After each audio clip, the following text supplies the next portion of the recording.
No contact sucks. There's no two ways about it. This is the hardest thing I've ever done, and it continues to be the hardest thing I have to continue to choose. Is that even considered a choice? If you don't have another option that's safe and healthy, everything else puts you in danger, doesn't matter what it is. Does that count as a choice? Because it doesn't feel like a choice. One of the things that I was really afraid of when I went no contact was, what if something happens to them? What if something happens to them and I am no contact and I cannot be there for them? And it was one of those things that I kept putting in the back of my head, and I kept saying to myself, I don't have to deal with that right now. I just have to focus on getting better. That's all I need to do. And then it happened. The thing happened. Today, I want to come on here and talk about it. I want to talk about what no contact looks like for me 2 years and a few months in.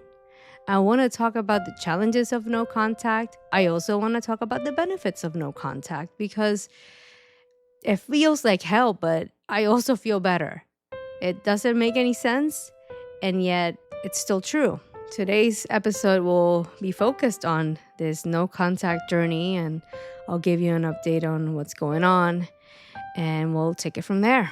Hi, I am Raysa, a survivor of narcissistic abuse, and I have complex post-traumatic stress disorder, and you are listening to Hello Trauma Brain, a podcast where I share my experiences living with complex PTSD. My hope is this podcast can help destigmatize mental illness and provide support to anyone diagnosed with C-PTSD who thinks they might have it or has a loved one with this diagnosis.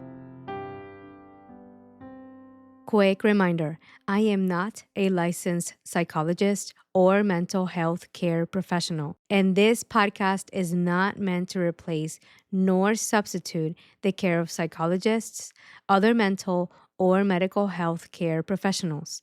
If you think you might have complex PTSD or any of the conditions or disorders mentioned in this podcast, please reach out to your primary care or mental health care provider. Any individuals or resources mentioned in this podcast are not sponsoring Hello Trauma Brain. This episode may reference trauma or abuse, and listener discretion is advised. Remember, you can always pause or skip this episode at any time. And now, let's get back to the episode.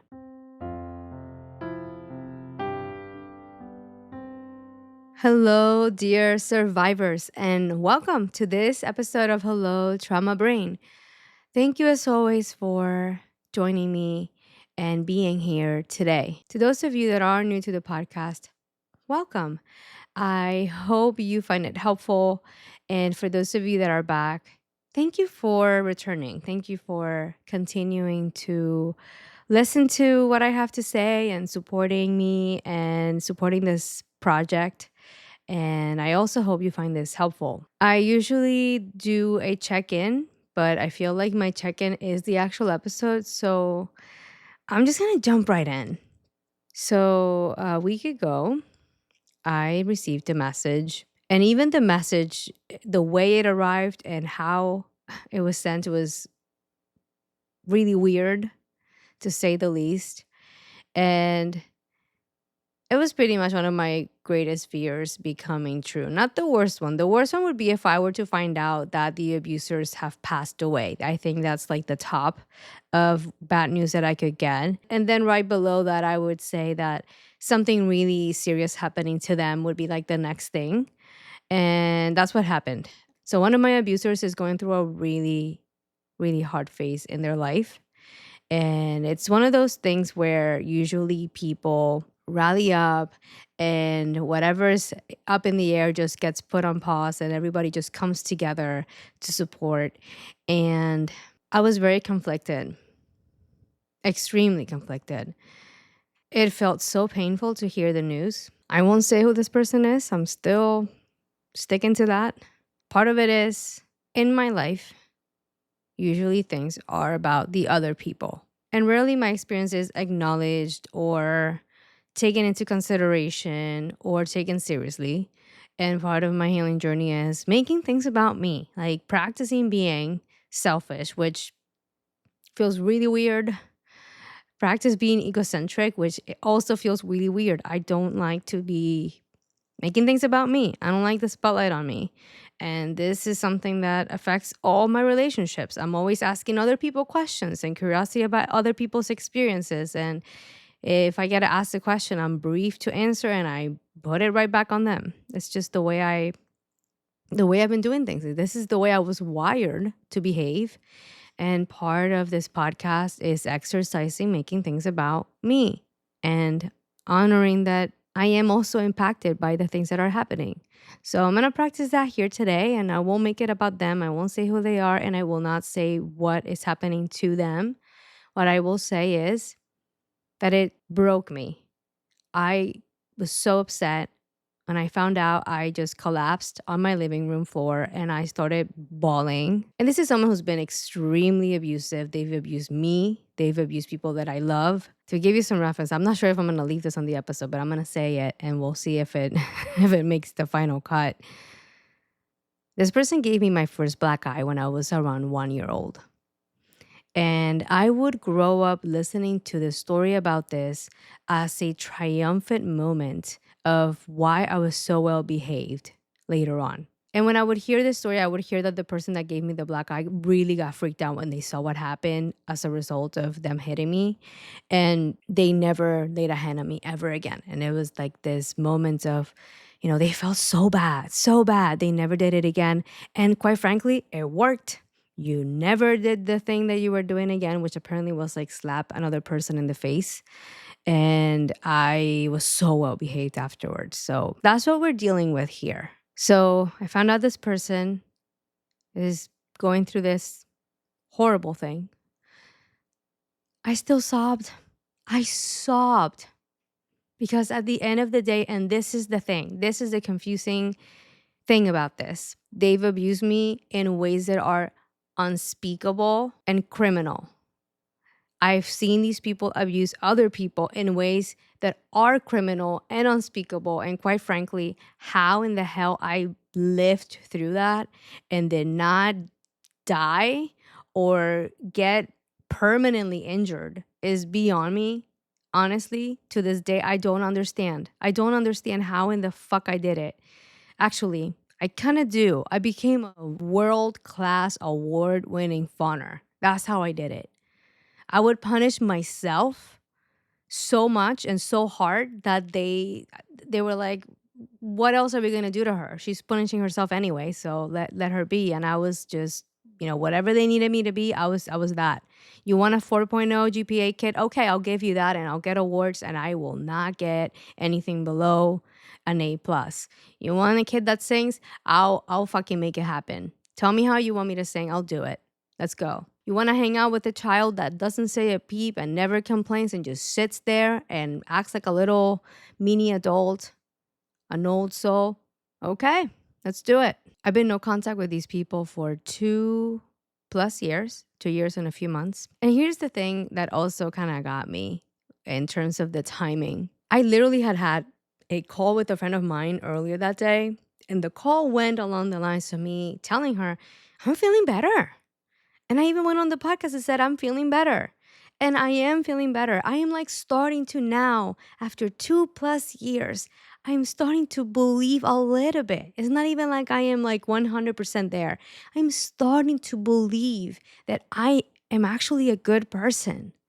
I am starting to believe that I am not that dirty, annoying, difficult person that I've been told all my life I apparently was, that was so difficult, nobody could really stick around, Like I grew up hearing constantly, I don't know how people do it. You keep acting like that, nobody's going to stick around with you. You are so hard to talk to. You can't even take a joke. That was a big one. You can't take a joke. When I would complain that they were saying things that were hurtful, because they were hurtful and it wasn't a joke. I know that now, kind of. I didn't know it then. And I am starting this year to feel a little bit more empowered and a little bit more like a 37-year-old adult that can actually handle things. I am literally deconstructing everything I have ever known about the world, about me, and trying to rebuild it in a way where I don't feel like this horrible human being that is going to get found out any second now.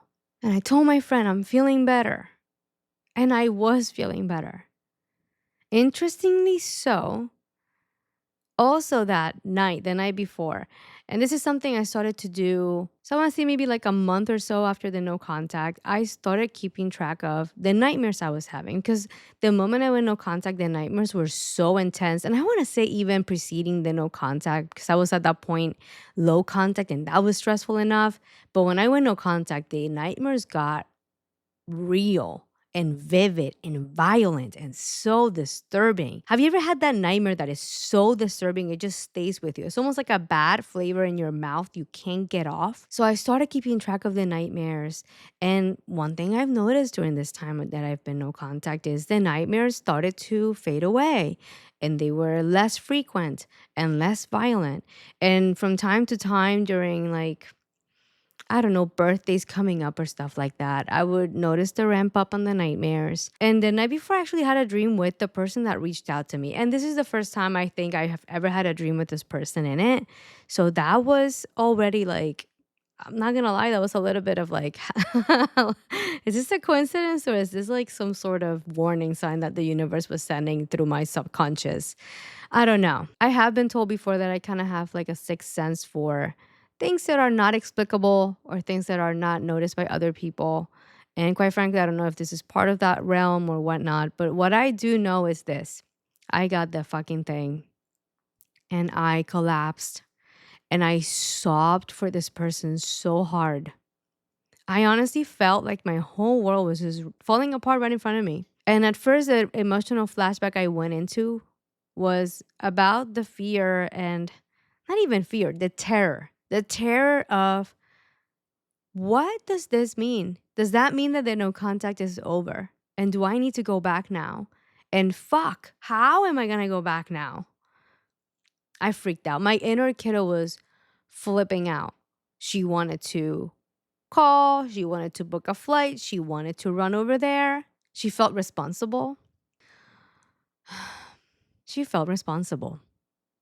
Because despite the fact that I've been no contact for 2+ years, that I haven't seen these people in years because we don't even live close to each other anymore, the brainwash where I would be held responsible for the bad shit happening, or I would see them blame things happening on another person that also was definitely not responsible for the stuff happening, is real. And I still feel it. And my inner kiddo went there right away, right away. And luckily, that friend that I had talked to was able to get on the phone with me again. And this time, the call was very different. This time, the call was me sobbing and freaking out about what this meant for me and what this meant for this person. Honestly, I'm not just saying that to say it, I mean it. I know it sounds a little crazy to people that don't get trauma bonds and narcissistic abuse. And this is not true with romantic partners I have dated in the past. Like this is specific to these people. I know these people are so bad for me. It could cost me my fucking life. And I still fucking love them. I still don't want them to fucking suffer. I still don't wish upon them any harm. And this is not a fucking victory to me. I am really fucking sad for them. And also I'm fucking angry because they're so bad. I can't even be there in the way I would have liked to show up to support them because it is dangerous. And my body did not calm down until I realized that I actually have a little bit more power than what my inner kiddo thinks. And I can actually choose not to run over there to get fucking abused, to quote unquote help them feel better about themselves. There, I said it. For any of you who are going through something like this, for those of you that know this pain, Oh my gosh. How, right? I don't know how I'm doing it. I don't know how you're all doing it. This is by far one of the most painful things I've ever done in my life. And the painful thing about this decision is that I have to continuously put my foot down and stand there and not move. And what I mean by that is not go back to how things were, not stop the no contact and resume the fucking cycle that was ending me. I freaked out. I sobbed. And then I got angry that I was placed in this tough fucking corner where it doesn't feel like a choice because it's not a fucking choice. It's the only thing I had left. It was the only thing I had left. I tried gray rocking. I tried superficial. I tried setting some boundaries and saying, hey, it doesn't feel good when you talk about hitting me. Hey, it doesn't feel good when you're talking about other people that way. I tried it. I tried to be exactly what they wanted, and that wasn't enough. I tried boundaries, and that was like a challenge to them. And not only a challenge, but a challenge that they were willing to take on and ramble over. And here I am feeling better. And it's almost like the universe is like, you think you feel better? Just wait. You just wait and see, Raysa. You're about to have it. Except that I am not quite in a dark hole right now as I sit here a week later. And I want to talk about that now. I want to share with you what I've been doing in the last few days to take care of myself, take care of my inner kiddo, and also to honor what actually feels like the best thing for me. And I'm not going to lie, what's happening makes it very hard to prioritize myself because the impulse and the urges, I'm going back into the back burner. They need to come first and I need to drop everything for them like I always have. And like I still have the urge to do so. And this healing journey, trying the new thing is actually going, wait a second, is that actually good for me? Do I really want to go in there? So the first thing I did when everything hit the fan was I started reaching out to people, including my therapist. Some people were able to be there for me right away. Some other people were not able to be there for me right away in the way that I needed, but they offered other ways it could show up for me. And that also helped. I also heard from some of you. And if you are listening, you know who you are, and thank you. Thank you for sending an email. Thank you for reaching out on the DMs. Thank you for leaving a comment on the post that I made about taking a break so I could deal with the situation. Thank you. Thank you for reaching out. And let me tell you, that was not lost on me. It wasn't lost on me that people that I met recently, people that are in other countries, people that are literally fairly new in my life, actually care and showed concern and support. And that's the wild thing. That's usually what kind of gets me and what really kind of wakes me up to how bad things were, where I feel more supported by people that I just met than by these people that have been in my life my entire life. Also, I started dialoguing a lot this week. Dialogued almost every day. There were a few days where I couldn't do it. I want to say yesterday definitely was one of those days. I still need to do that today and would like to. And that helped in terms of getting the feelings out on a page. My inner kiddo had a lot of feelings about it, and she still does. She wanted to go back. She was feeling bad for them. And she was really feeling like this was all her fault. All her fault because we went no contact. She was feeling that if we would have been there, we would have been able to reduce their stress and prevent things like what's happening right now from happening. She was feeling that not being there right now was going to make it harder for them. And she was feeling like they need her. They need us. We need to go back to make it better, to support them. And I've been working really hard this week on not only reminding her, but also reminding myself of what and who we are dealing with here. And in order to get a better picture for myself, I had to start reminding myself of what I've seen already. What's the data? Like if I look back at how they've handled situations like this in the past, what comes back? So on a good day, these people don't have the biggest window of tolerance in terms of stress and inconveniences and things not going their way. They can very quickly get ragey and violent and give you a verbal lashing that's going to last for the ages or break things around them. And again, this is on a good day.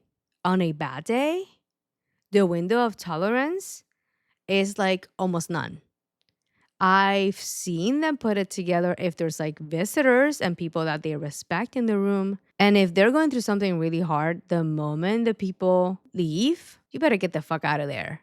It is pretty much guaranteed they're gonna lose their shit. And even if they don't, because sometimes they surprise you. My nervous system and the expectation and the fear and my body being on that trauma, anything at any moment. Oh no, I think they're gonna break that glass. Watch out. Let me take a few steps back or I'm gonna get a few speckles coming my way. Even if they don't break the glass, even if they surprise me and they keep it together, the fear and my nervous system expecting it because of all the other times it did happen, that shit makes you sick. That shit is not good for you. That shit's not good for me. It's not good for me. Definitely not good for my inner kiddo. And if I had an actual physical child, there's no fucking way in hell I would do it. So why would I do it for me? I'm not gonna. I've been telling my inner kiddo, this message outlines everything, like way too much detail. And actually the detail and what's happening is they're getting exactly the care that they need. It's actually working.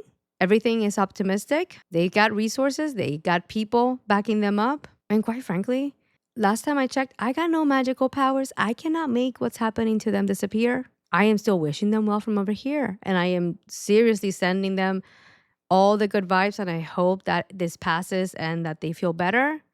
But quite frankly, I can't make what's happening go away. And I cannot make it better. I most certainly can't fix it. And I do not want to be abused. I do not want to be an emotional punching bag. I don't want to carry in my body anymore the frustration of knowing that this person tends to be very stubborn and doesn't listen to recommendations. And if they say you're not supposed to do A, B, and C, they not only do A, B, and C, but they do it harder than ever. And I have been there so many times, living with the fear and with the helplessness of seeing someone do things that are harmful to them and trying to tell them and convince them of all the reasons they should stop because I want them to live longer. I want them to be well. I want them to not get harmed. And they don't care. They just keep doing the thing. It's almost like the more you tell them, the more they do it. And I know that's happening right now. And I do not want to be in the middle of that storm. Though the outer bands of the storm are still touching me all the way here, I do not have the intention to go to the eye of the hurricane right now. I grew up in Puerto Rico. I have been in the eye of the hurricane. I know what the eye of the hurricane is. So when you're in the eye of the hurricane, it's actually very peaceful. So the biggest hurricane I've experienced is a category 4. I was not in the island when Maria happened. And I honestly, I'm still reeling that even happened to that poor island. When you're in the middle of a hurricane, there's so much chaos and shit's flying everywhere and the wind is crazy. It almost sounds like a person. You can hear the wind howling outside. And actually during the eye of the hurricane, it calms down and everything for a second. It just seems like it's gonna be okay and it's over and you can come out. And then it fucking picks up harder than ever and it reels for a while before it goes away. And I feel like I am like on the outer bands. So if I'm going to go back to the eye of the hurricane, I have to go through all that crap that's around it that is heavy and horrible. And I might get in there and for like a few minutes, everybody's on their best behavior and it seems like it's going to be okay and this could actually work out. But that's a fallacy. Because surrounding that hurricane, doesn't matter where you're standing in the eye of the hurricane, it is the worst of the fucking hurricane. And if there's anything I know about these people is the shoe's gonna drop, even if I am not there. My friend told me yesterday, this is also happening to you. I'm realizing as I'm doing this hurricane metaphor is that this also applies to just interacting with these people any time. And that's what makes these relationships so confusing, especially narcissistic relationships. Like, I cannot sit here and tell you it was 100% awful with these people. They also got it right sometimes. They also made me laugh sometimes and would hug me and say, I love you, and take me to the practices and applaud for me at the end of my performances and say that they were proud. They also did those things. They got me things, they got me presents. And I recognize that's how I am trauma bonded with these people. And a little quick recap on what trauma bonds are or what it is.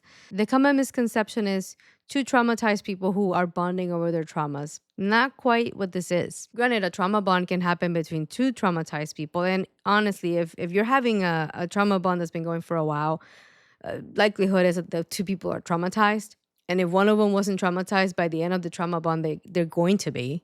Trauma bond is, I'm going to sprinkle some love in there and tell you that you are my world and the best that's ever been in my life, and I love you so much, and I don't know how I'm gonna live without you. And then they hit you, or they tell you horrible things, unspeakable things, and then they are the shoulder you're crying on, and the person also telling you it's gonna be okay. I'm so sorry. Here, I'm gonna buy you flowers, and I'm gonna buy you chocolates, and let's go watch a movie, whatever movie you want. You name it.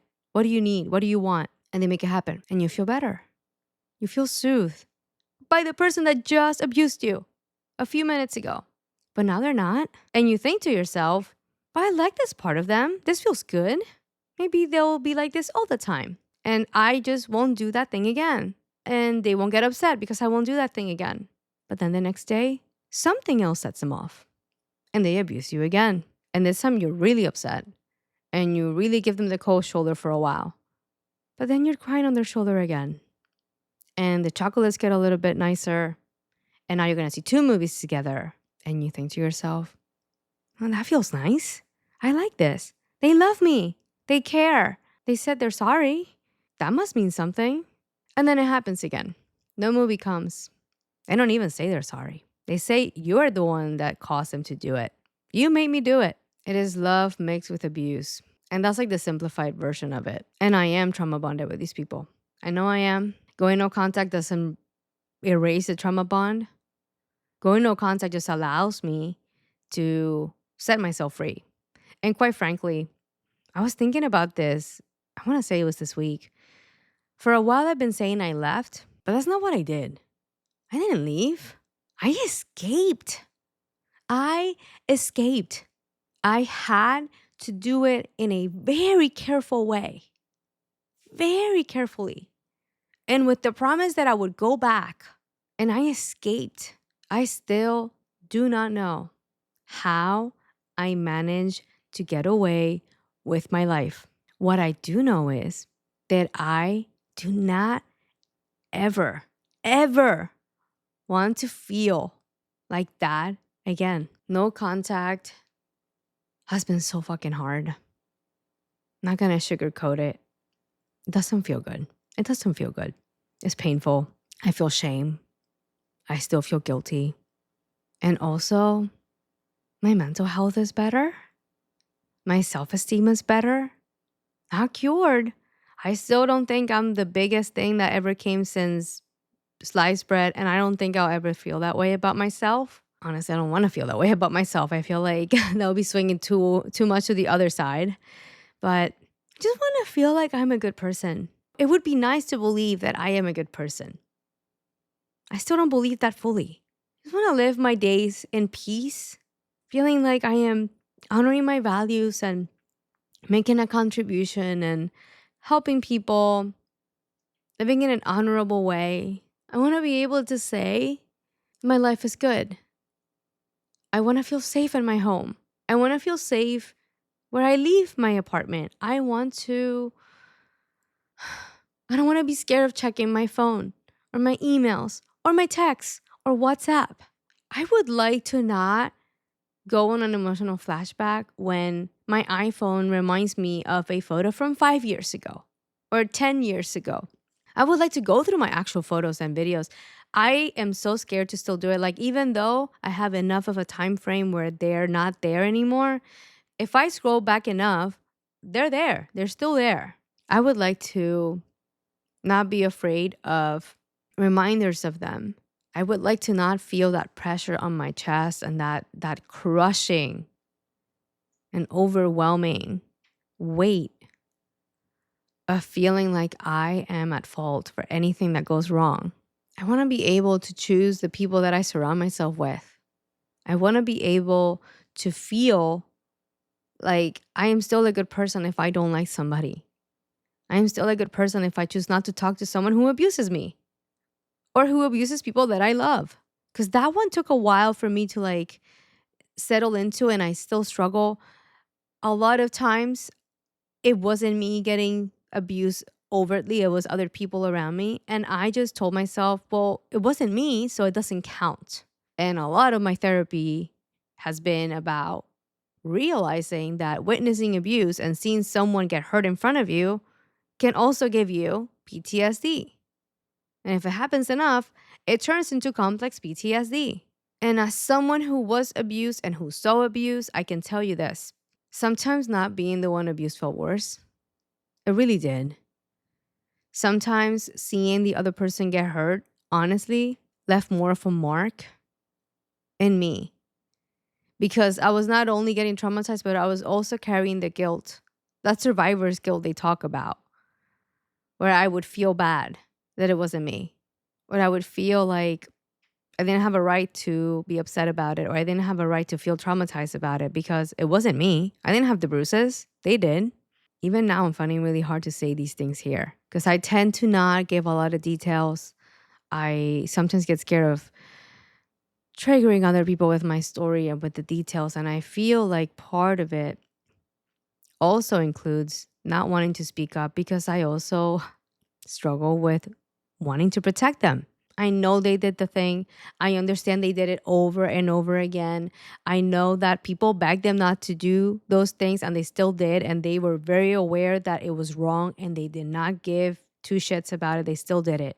I get that this is the consequence of their behavior. I cognitively understand that sentence, but I still feel guilt to say what happened because I don't want anything bad to happen to them. I still am protecting them from the consequences of their own fucking behavior. Still. And I've been in no contact for 2+ years. Can you imagine if I was still in contact with them? Accumulating more things that I now am keeping secret because I don't want to hurt them. That's my life. This is what I'm dealing with. I'm dealing with the messiness of wanting to protect people that are abusers. Actually, not even wanting. Feeling like I have to protect them. That's it. Feeling like I am obligated to protect these people. And now coming on here talking about this crap is breaking the rule. And it's my new value. I want to be a truth teller. I don't value protecting abusers. I don't value staying silent. And I am fully aware I'm not saying who they are. And there's a bunch of reasons for that. But one of them is I don't want this to be about them. It's always been about them. And in their minds, it will always be about them. And I am in a phase in my healing where right now, I don't want to make it about them. I want to make it about me. And I am fucking hurting. It's painful.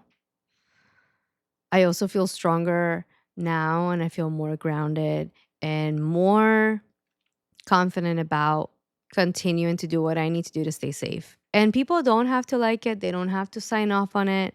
I don't need the whole world to follow me and support me and say, you go, girl. I only need me. And I am more than okay with that. This podcast was never meant to be a popular choice. This is meant to be a space for me to show up as myself and to give voice to those that are in a similar position, hurting like hell in fucking silence. What else do I want to say about the no contact ordeal? I'll say this as I am literally looking at a picture of that baby. That baby that probably was about to get that first black eye. I love her so fucking much. She went through fucking hell. And I'm not letting that shit happen ever again. Not by choice. I will not choose to put that child in danger ever again. I don't know what's going to happen as a result of me choosing this time and time again. I trust that I will somehow have the strength. I trust that somehow people will show up for me and help me. I trust that somehow I'm going to figure it out. But right now, I'm going to focus on today. I'm going to try really hard not to go down the rabbit hole of what's going to happen next week, what's going to happen in a few months, what's going to happen next year. I don't know. I might change the way I'm doing things. Possible. I might go back into some limited contact. Maybe. I might not know what to do tomorrow. Probably. Right now, I just have to deal with today.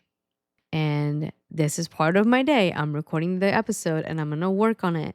That's going to be good enough for me. I think I'm still a good person if I just do that and nothing else. I'm going to be honest, I'm struggling with coming up with a healing invitation for this week. So here's what I'll throw at you. I invite you to reflect on how do you feel about yourself? Do you think you're a good person? What are your values? How do you feel about the people that are around you? I invite you to notice those things and really think about how the people in your life are impacting the way you view yourself, the way you treat yourself, how you navigate your days. You feel good about the decisions you're making. And I want to say, this is not supposed to be black and white. Like, we all struggle with things and sometimes we're making decisions that we're not sure about. But this is a call to really look deep. I'm talking about the essence of you. Like, when I would look at the essence of Raysa before, the narrative was everybody keeps saying I am the sweet person, but these people who really know me and have known me for so long, this was one person in particular, and not even the person that's going through the hard thing directly, even though they're involved in what's happening too. They had such a way to make me feel like I was just not cutting it as a person. It instilled this belief that deep down I was not good.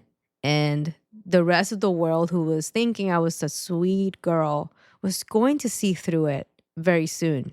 And this invitation is for you to think about how you see yourself. Do you have that fear or do you not? You know who you are and you stand by it. I invite you to notice it and reflect on it this week. And if you have a very toxic inner critic like I do and have been working on unraveling that, I invite you to leave a comment and let me know what has been helpful to you.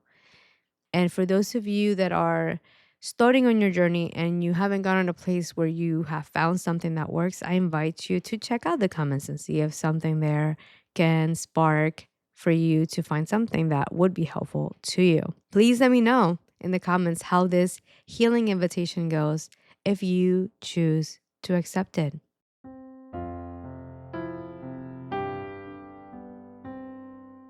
Before we wrap up this episode, all music and production is courtesy of yours truly. Also, I want to share a few ways you can support this podcast. You can subscribe and leave a 5-star review on Apple Podcasts, Spotify, Amazon Music, or the platform that you are using to listen. Share this episode with anyone you think could find this podcast helpful. Subscribe to the Hello Trauma Brain YouTube channel and hit the notification bell to be the first to know when I post a new episode. And you can make a donation via PayPal. I want to thank you in advance for your support. A little can go a very long way in helping the podcast reach more survivors that could benefit from finding this content. No worries. All links will be provided in the show notes. Thank you so much for joining me today. I hope you found this episode helpful. I wish you the best as you navigate the challenges in your healing journey. It is time for our farewell affirmations. I invite you to repeat after me.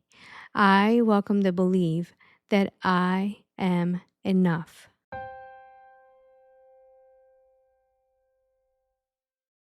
I am lovable.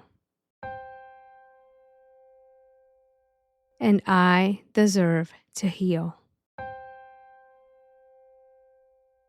I wish you a gentle week and thank you for your presence.